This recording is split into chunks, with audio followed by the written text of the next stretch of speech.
अऊज़ु बिल्लाहि मिनश्शैतानिर्रजीम बिस्मिल्लाहिर्रहमानिर्रहीम। शुरू करता हूँ अल्लाह के पाक नाम से जो निहायत रहम करने वाला है।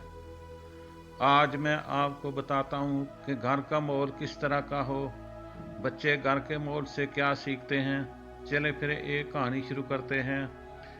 एक खातून कहती हैं कि मैं एक बार अपनी एक पुरानी दोस्त को मिलने इसके घर गई तो घर में क्या देखती हूँ। वो कहती हैं वो मेरी दोस्त मुझे बहुत चाह से मिली और खुशी का इजहार किया। हम दोनों काफ़ी अरसा बाद एक दूसरे से मिलकर बहुत खुशी महसूस कर रही थीं।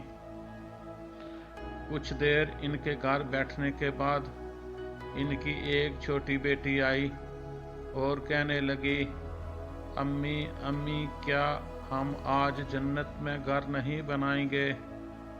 मैंने पहले तो इसे सुना अनसुना कर दिया, मगर वो बच्ची बार बार वक्फे से अपनी अम्मी से ये बात पूछने लगी। हत्ता कि इसकी दूसरी बहन भी जो इससे कुछ बड़ी थी आ गई और इसने भी अपनी मामा से यही सवाल किया। तब इनकी माँ ने बच्चों का इसरार और मेरे चेहरे पर ज़ाहिर होने वाली अजनबियत को अच्छी तरह भांप लिया तो वो बोली, क्या तुम देखना चाहती हो ये बच्चे क्या कह रहे हैं और किस तरह ये जन्नत में घर बनाने वाले हैं और ये जन्नत में किस तरह घर बनाना चाहते हैं। मैंने कहा बिल्कुल क्यों नहीं, मैं तो ज़रूर देखना चाहूँगी। चुनाचे फिर वो खतून एक चटाई पर बैठ गईं। इसके बच्चे और बच्चियां जो 4-5 साल से लेकर 10-12 साल तक के थे सब इसके इर्द गिर्द बैठ गए। फिर इनकी माँ ने पूछा, हाँ भाई अब हम जन्नत में घर बनाएं। सब बच्चों ने भी एक ज़बान होकर कहा, जी अम्मा जी क्यों नहीं। चुनाचे फिर इनकी माँ ने कहा औज़ु बिल्लाह और बिस्मिल्लाह पढ़ने के बाद सूरत अखलास पढ़ना शुरू किया। बच्चे भी अपनी माँ के साथ साथ वही सूरत अखलास दोहराने लगे और 10 बार उन्होंने ये सूरत अखलास पढ़ ली। फिर इनकी माँ ने अपने बच्चों से कहा, अब ये बताऊं कि अपने माल में कोई ख़जाना भी रखना चाहते हो। सब बच्चों ने कहा हाँ अम्मी जी। तो फिर माँ ने कहा कि सब पढ़ो ला हौला वला कुव्वता इल्ला बिल्लाह और बच्चे भी अपनी माँ के साथ यही कलमा दोहराने लगे। फिर माँ ने बच्चों से पूछा, हाँ तुम अब ये चाहते हो कि रसूल करीम सल्लल्लाहु अलैहि वसल्लम तुम्हारी बात का जवाब भी दें और फिर तुम क़यामत के दिन रसूल करीम सल्लल्लाहु अलैहि वसल्लम के मुबारक हाथों से औज़े कौसर पियो और फिर तुम्हें कभी प्यास भी ना लगे। सब बच्चों ने भी एक ज़बान यही कहा, हाँ अम्मी जान, हाँ अम्मी जान। फिर अब माँ ने दुरूद शरीफ पढ़ना शुरू किया और बच्चे भी अपनी माँ के साथ दुरूद शरीफ पढ़ने लगे। फिर उन्होंने कुछ देर सुबहान अल्लाह, अल्हम्दुलिल्लाह, अल्लाहु अकबर, ला इलाहा इल्लल्लाह का विर्द किया।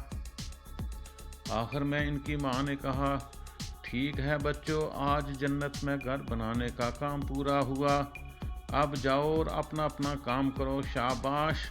मेहमान खतून ये सब कुछ हैरत अंगेज़ नज़रों से देखती रही।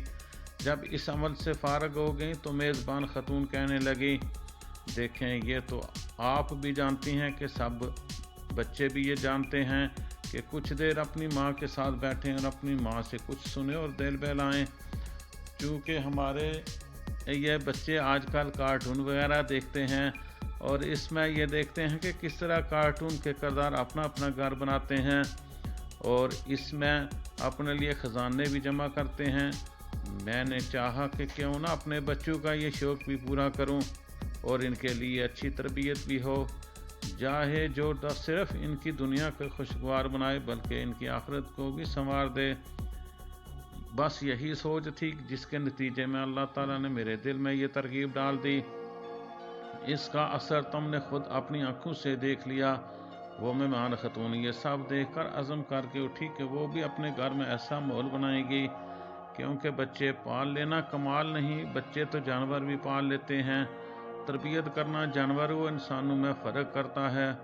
अपने और अपने चाहने वालों को जन्नत में ले जाने की फ़क्र करें, نبی کریم صلی اللہ علیہ وسلم کا ارشاد ہے اصل زندگی آخرت کی زندگی ہے۔